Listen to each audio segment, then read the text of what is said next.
Welcome back, students, to our online class.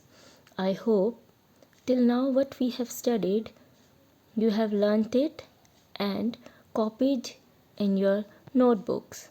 So today we will continue with our chapter 2, Bills of Exchange of class 10, Elements of Bookkeeping and Accountancy.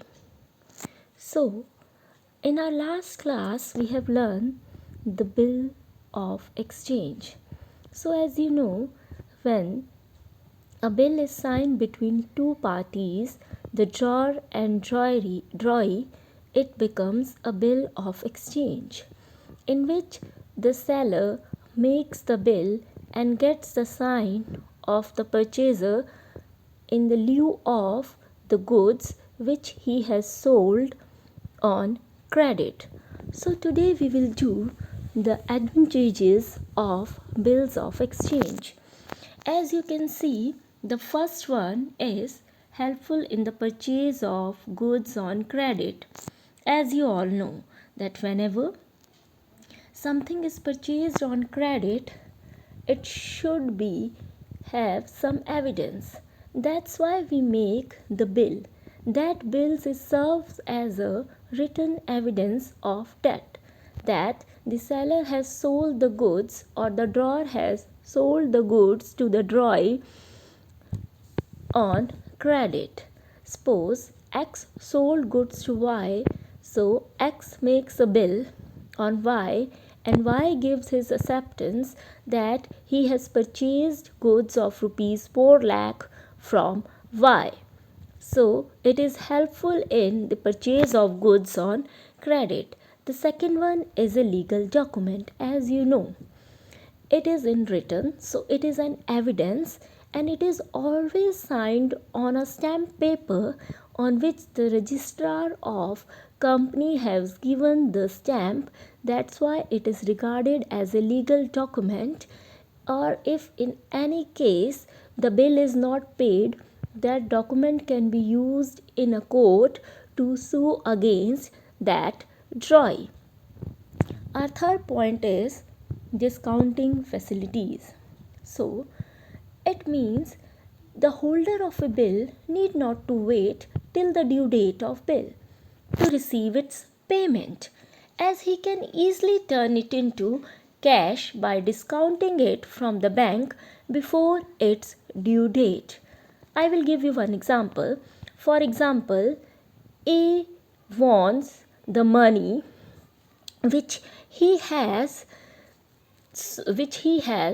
given to B on a lieu of goods, but still 1 month is remaining, but he needs the money on this particular date. So what they can do, they can go to the bank and show that bill of exchange, and on that bill of exchange the bank will provide the cash amount to A on discount. Means suppose the bill is of rupees 10,000, the bank will charge rupees 2,000 as an interest and give you rupees 8,000 on exchange of that bill.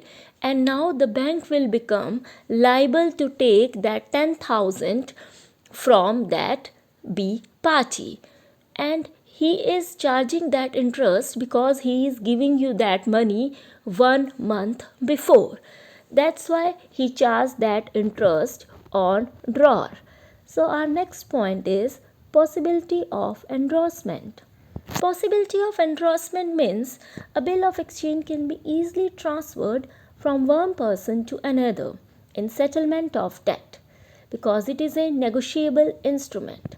Suppose in this, Arun is a seller and Seema is the buyer. So Arun sold the goods to Seema for rupees 3 lakh. Now what happened? They will get the money after 2 months. But Arun has taken a money as a debt from C party. So what is going to happen if Arun has no money? He can give that bill to C party, so that after 1 month C will liable to get that money from Seema. That's why we called it as a negotiable instrument, and it can be easily transferred to clear your debt also.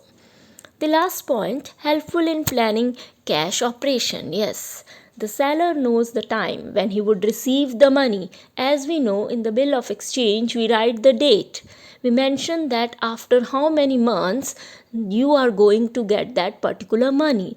So it is very easy to plan your cash operation accordingly, because you know after 1 month you will get your rupees 3 lakhs. You know how to manage, you can make the plan for your future management of that cash operations.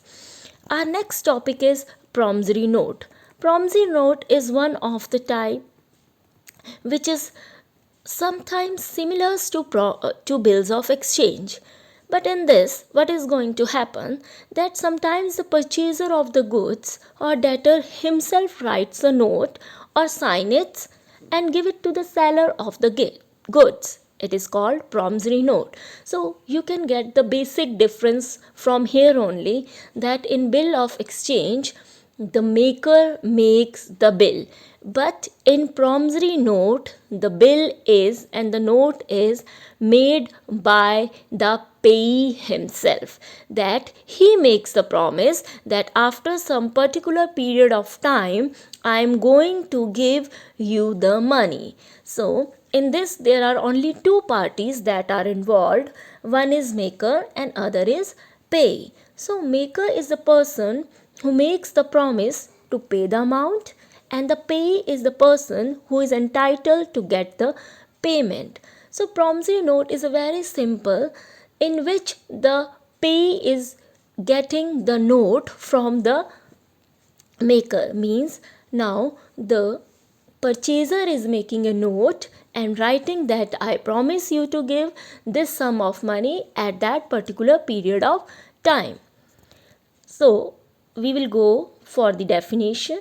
According to the Indian Negotiable Instrument Act, a promissory note is an instrument in writing containing an unconditional undertaking signed by the maker to pay a certain sum of money to or to the order of a certain person. So it is very clear from this definition that promissory note is also an written instrument and signed by the person or maker who is going to pay the certain sum of money to the other person. Now we will go for the features of promissory note. The features of promissory note are very clear and you can see them in points. The first point, there must be a promise to pay a certain sum of money in it. So whenever you are making a promissory note, it is very certain that you have to mention that what amount you are going to pay. Means if rupees 3,50,000, you have to mention that particular amount in your promissory note. Again, it must be in writing. If you are making a note, it should be used as an evidence, so it must be in writing. The third point, the amount to be paid must be specified. So the amount you are going to pay is to be written in that promissory note. Fourth, it must be signed by the maker. And in this case, who is going to sign? The maker. As we are discussing from the first point, that in promissory note it is always signed by the maker. So you have to sign that promissory note. The maker, the purchaser. Maker and purchaser are the same person who is going to sign in the promissory note. Next point, the name of the payee must be mentioned in it. So in this case, the name of the payee who is entitled to get that money, his name or her name is to be mentioned in that promissory note. The promissory note cannot be made payable to bearer. The promissory note cannot be made payable to the bearer, to the third party. It must be stamped according to its value. So how much, it totally depends upon how much value has been debited. According to that, the stamp has to be pasted on that promissory note. The last point, the promise to make payment must be unconditional. For example, I promise to pay rupees 10,000 as soon as possible. So, because it is a promise and it is made by the person who is going to pay that money, so it should be very clear that it is a promise, not a forcible instrument. It is a negotiable instrument which is signed by the maker himself. So it should be a promise, not on the basis of any mortgage or other things. Now we will move forward to the specimen of promissory note. So as you can see, I have given the specimen of the promissory note in this video also and in the PDF file also. The specimen of promissory note again starts on the top. You have to write the place where you have made that promissory note and the date on which you are signing that promissory note.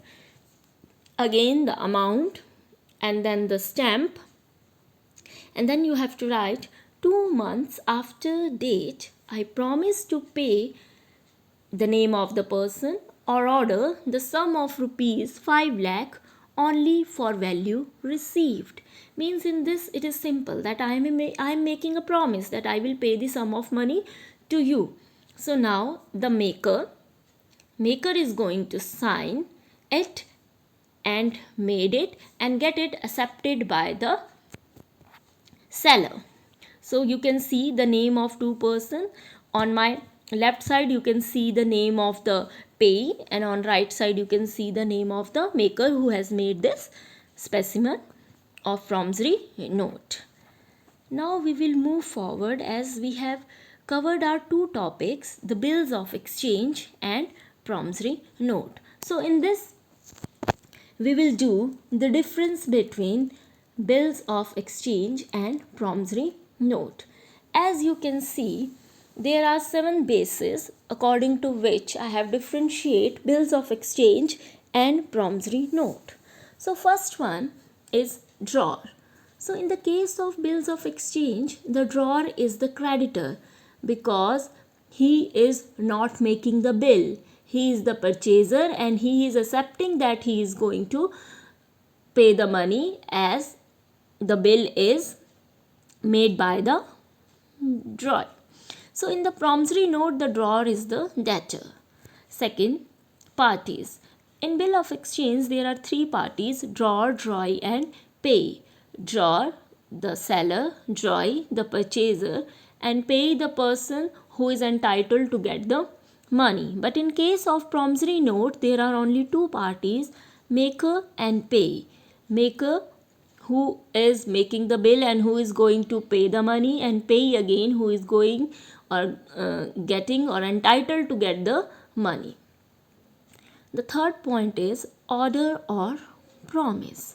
So in bill of exchange, it is an order to make the payment because the seller himself giving an order to the purchaser that after these particular months you are going to pay the sum of money.